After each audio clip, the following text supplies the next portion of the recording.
ये भोजन अकस्मात काला कैसे पड़ गया?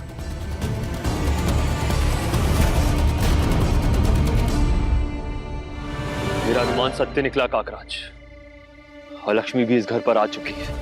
प्रभु, तो हम इन्हें श्राप से मुक्त कैसे कराएंगे?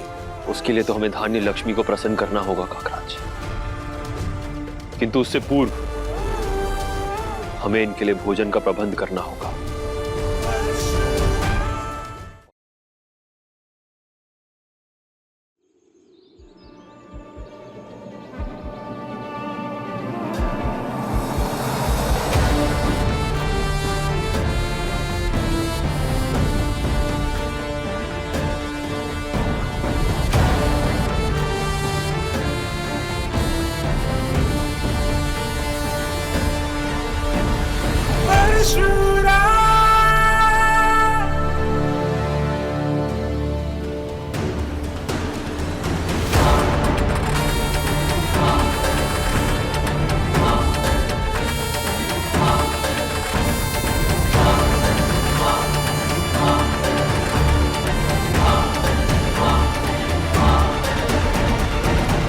हमारे भूल का दंड परशुराम जी को मिल रहा है।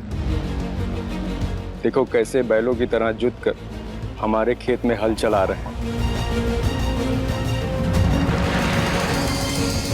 हाँ स्वामी, ये कोई साधारण मनुष्य नहीं हो सकते जो हमारे कष्टों के समापन के लिए स्वयं कष्ट ले रहे हैं। इन्हें हमारा बारंबार प्रणाम है।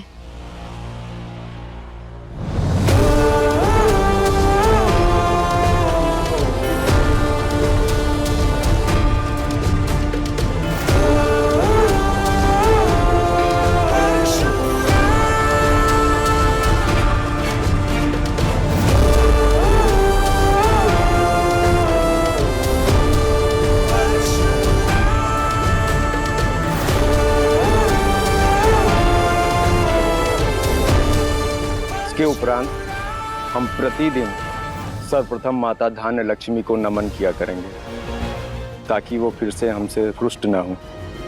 हाँ, और अन्न के प्रत्येक दाने का सम्मान करेंगे जो हमारे खेत से उगकर आने वाला है।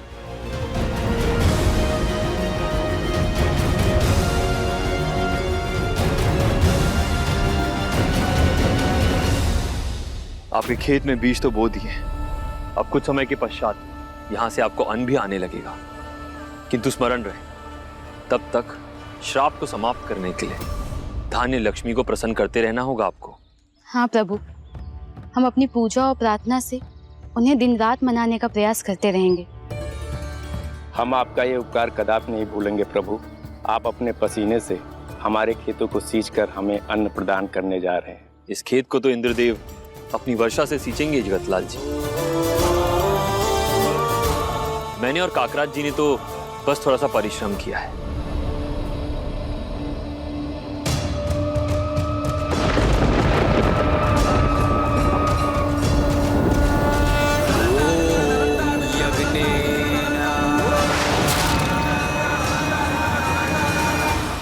अहो भाग्य हमारे प्रभु, जो इंद्रदेव का नाम लेते ही बादल गरजने लगे और बिजली कड़कने लगी।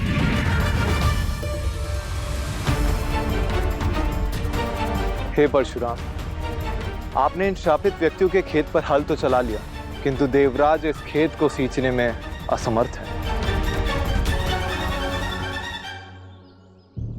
किंतु क्यों? ये परिश्रम तो मैंने स्वयं किया है, तो इंद्रदेव यहां वर्षा क्यों नहीं करेंगे? आपका परिश्रम व्यर्थ हो जाने का मुझे बहुत दुख है, किंतु ये माता धान्य लक्ष्मी का ही आदेश है कि देवराज इंद्र इनके खेत पर जल की वर्षा ना करें।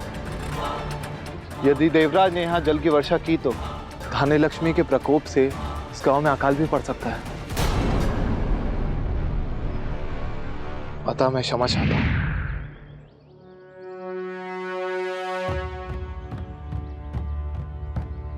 प्रभु, हमें अपने कर्मों का दंड तो भुगतना ही पड़ेगा, किंतु अपनी वृद्धा माता को भूखा कैसे रख सकते हैं जो कल तीर्थ यात्रा से लौट रही हैं।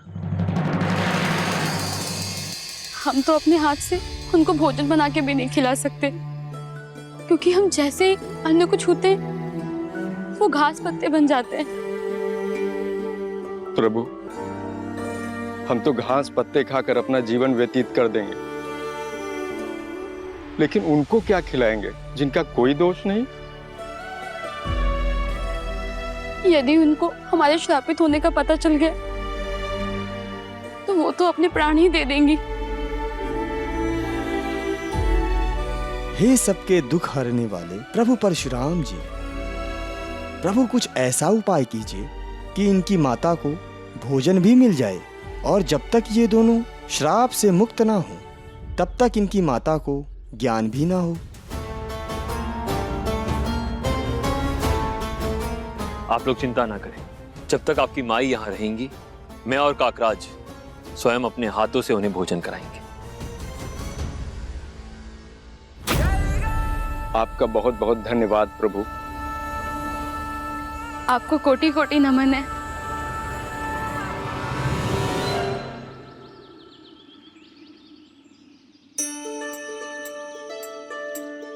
प्रभु, आज भोजन बनाते वक्त इतना आनंद आ रहा है प्रभु, कि इतना आनंद आ रहा है प्रभु कि अब बता नहीं सकते आपको।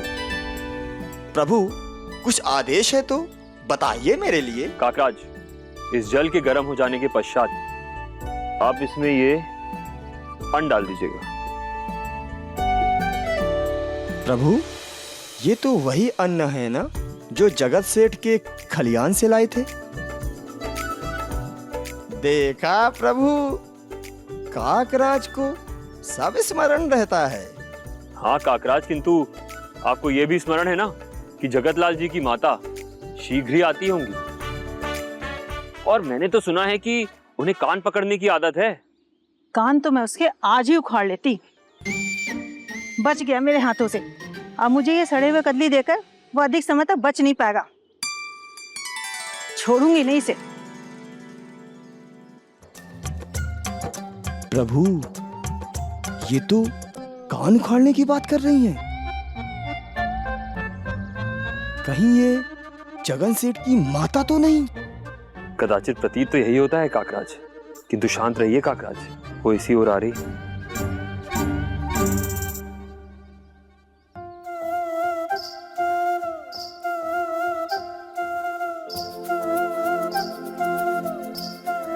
जुग जुग यू बेटा, सुखी रहो पुत्रवधू। कैसे हो तुम दोनों? हम अच्छे हैं माई, आप कैसी हैं? अरे हमारी तो पूछो मत, मार्ग में कहीं भोजन ही नहीं मिला, और मिला भी तो एक दुष्ट ने सड़े हुए कदली के फल दे दिया हमें।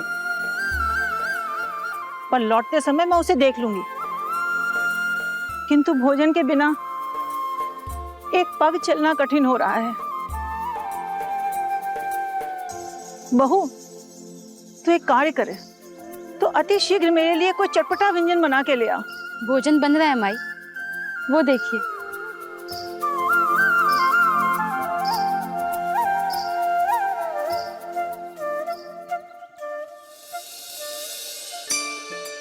प्रणाम माई।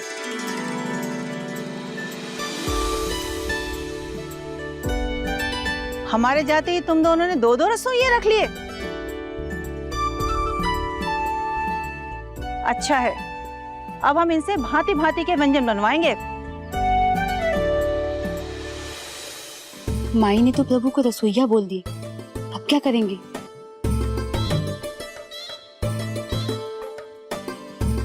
तू तो बड़ा ही सुंदर रसोइया लग रहा है मुझे।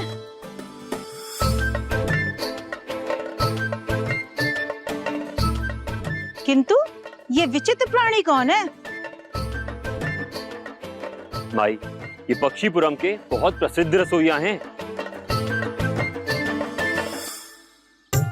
अच्छा, तभी इसकी चोंच निकल आई है।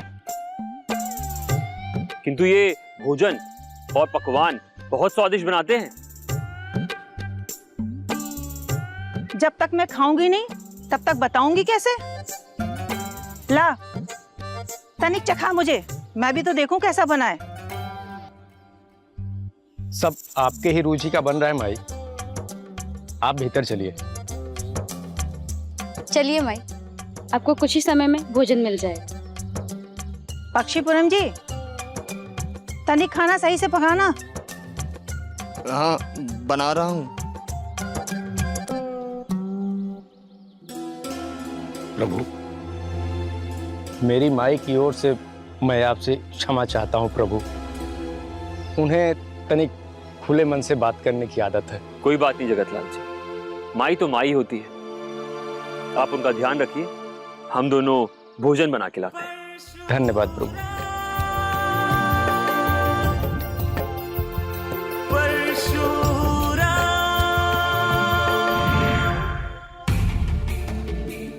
मेरे रहते तुम किसी को भोजन नहीं करा पाओगे परशुराम।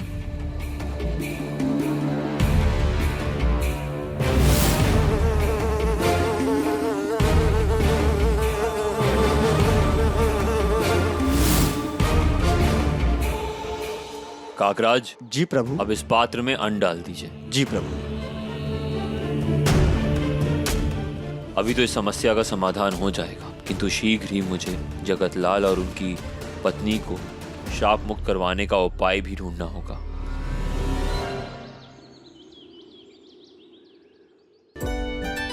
प्रभु, आज ज्ञात हुआ कि दूसरों को भोजन कराने में कितना आनंद प्राप्त होता है। हाँ काकराज, आनंद तो मिलता ही है, उसके साथ साथ बहुत पुण्य भी मिलता है। लगे हाथों तुम दोनों थोड़ा पुण्य और कमा लो, मेरे बेटे और बहू को भोजन करवा के। आओ बैठो तुम दोनों।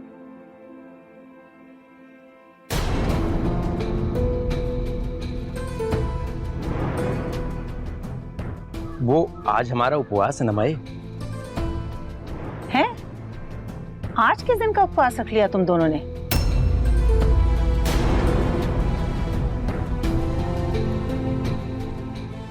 वो आज मेरी नानी की बरसी है ना, तो इन्होंने भी उपवास रख लिया। अच्छा, तो फिर ठीक है। और पक्षीपुरम, तुम यहीं खड़े रहो, मुझे और भी भोजन चाहिए होगा। माई, हम यहीं खड़े हैं, आप भोजन आरंभ तो कीजिए। माई, यदि आप चाहें तो इसके बाद इस पक्षीपुरम को अपने साथ ही ले जाइएगा। वो तो इसके हाथ का भोजन करने के उपरांत ही सोचूंगी कि मुझे क्या करना है।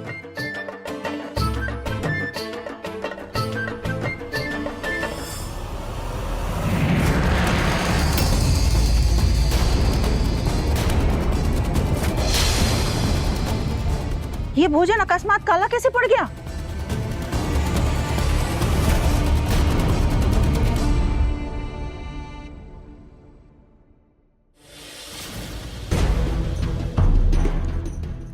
क्योंकि जहाँ अलक्ष्मी होगी वहाँ तुम्हें क्या शुद्ध भोजन मिलेगा माई। ये काला भात क्यों बनाया तुमने? कैसे रसोई हो तुम? चावल को जला के स्वयं की भांति काला कर दिया। कोई बात नहीं माई, भात मैं आपको स्वयं परस देता हूं।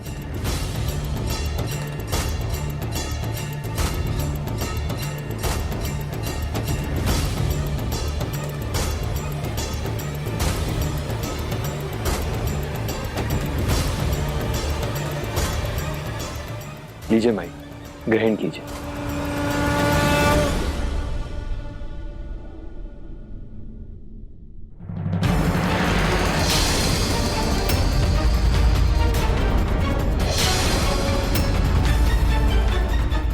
लो, ये भी काला पड़ गया।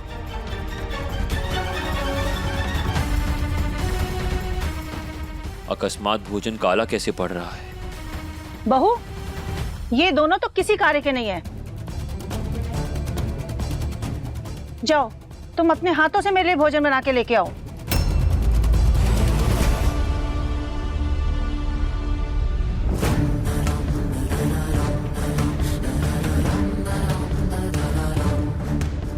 जो स्वयं ही धान्य लक्ष्मी के श्राप के कारण घास पत्ते खा रहे हों, वो तुम्हारे लिए क्या भोजन बनाएंगे माई। बहू, तुम अभी तक गई नहीं? जाओ दूसरा भोजन बना के लेके आओ मेरे लिए। आज मेरा उपवास है ना माई, तो बरसी के दिन रसोई का कोई कार्य भी नहीं कर सकती। और मैं भी नहीं छू सकता। ठीक है, फिर रहने दे, मैं भी उपवास ही रख लेती हूँ। चल मेरा हाथ धुला दे।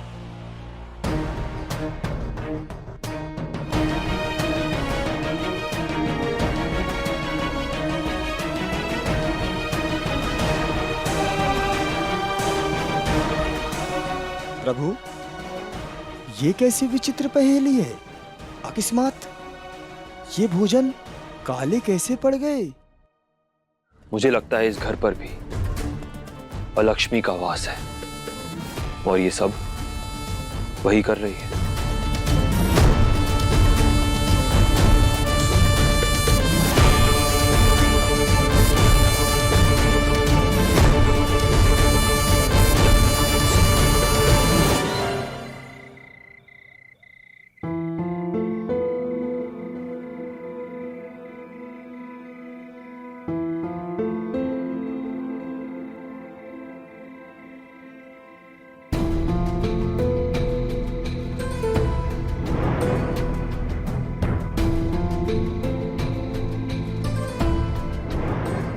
माई ने आज हमारे कारण भोजन भी नहीं किया, किंतु कल यदि यह पुनः मेरे हाथों से भोजन मांगेंगी तो मैं क्या करूंगी?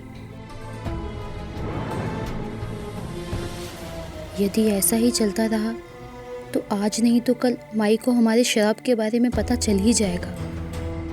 ज्ञात नहीं अब श्राप हम पर कब तक रहने वाला है।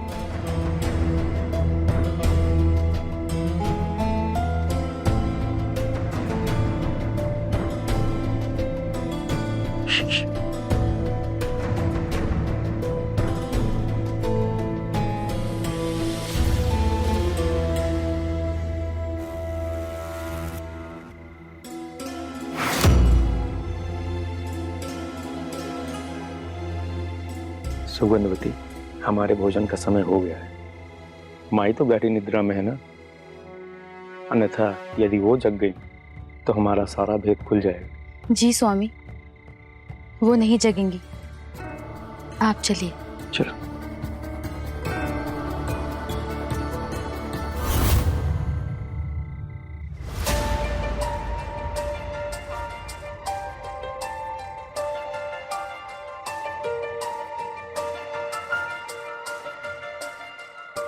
भूख के कारण निंद्रा भी नहीं आ रही। ऐसा करती हूँ, स्वयं के लिए भोजन बना लेती हूँ।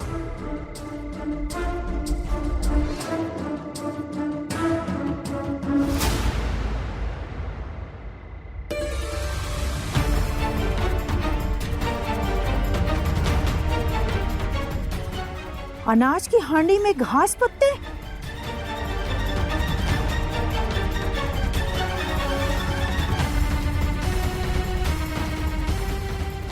ये क्या बात हुई? बहू ने अनाज की हांडी में घास पत्ते क्यों रखे हैं?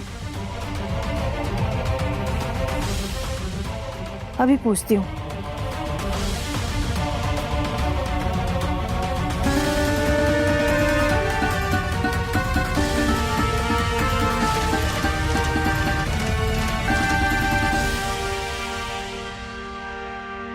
आश्चर्य है, ना तो यहाँ मेरा पुत्र है और ना ही पुत्र वधू। आखिर ये दोनों गए कहाँ?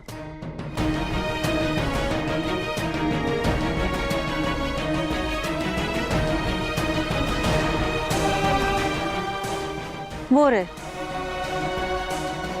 किंतु ये दोनों इतनी रात को कुटिया के भीतर ना होकर बाहर क्या कर रहे हैं?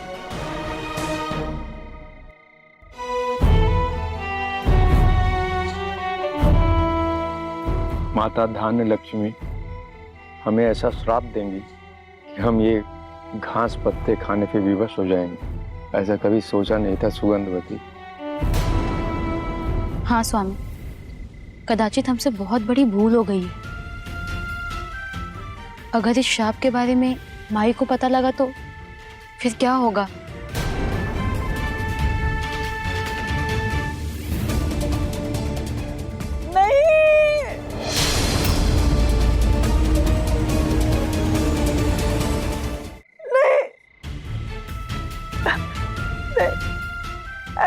सकता, नहीं हो सकता ऐसा। मैं तुम दोनों को एक दुख और कष्ट में नहीं देख सकती। किंतु सत्य तो यही है माई, हमसे बहुत बड़ी भूल हो गई है और इसका दंड हमें श्राप के रूप में मिल चुका है। यदि तुम दोनों को इस शाप से मुक्ति नहीं मिली तो मैं मर जाऊंगी। तुम दोनों की ये दशा देखकर मैं मर जाऊंगी। शांत हो जाइए माई। प्रणाम प्रभु। इस श्राप से मुक्ति का मार्ग मैंने ढूंढ लिया है। माई, ये प्रभु परशुराम है जो हमें हमारी संकट से मुक्ति दिलाने आए।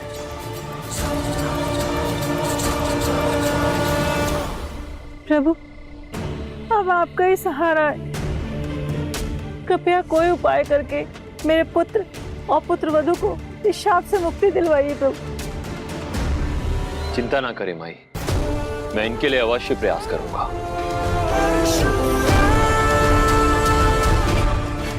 और यहां से तब तक नहीं जाऊंगा जब तक आपके पुत्र और पुत्रवधू को इस श्राप से मुक्त नहीं करवा देता। धन्यवाद प्रभु।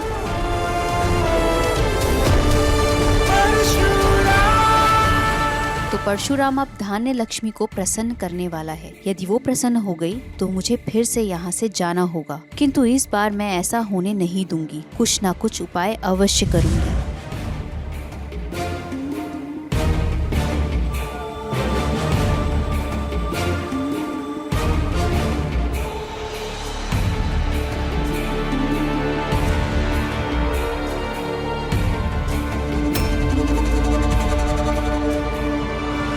मेरा अनुमान सत्य निकला काकराज। और लक्ष्मी भी इस घर पर आ चुकी है। कदाचित इसी कारण इनकी ये दशा हुई है। प्रभु, तो हम इन्हें श्राप से मुक्त कैसे कराएंगे?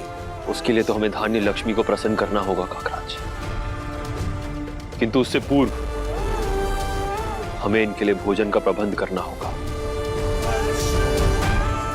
और वो कैसे करना है ये मुझे अवश्य पता है।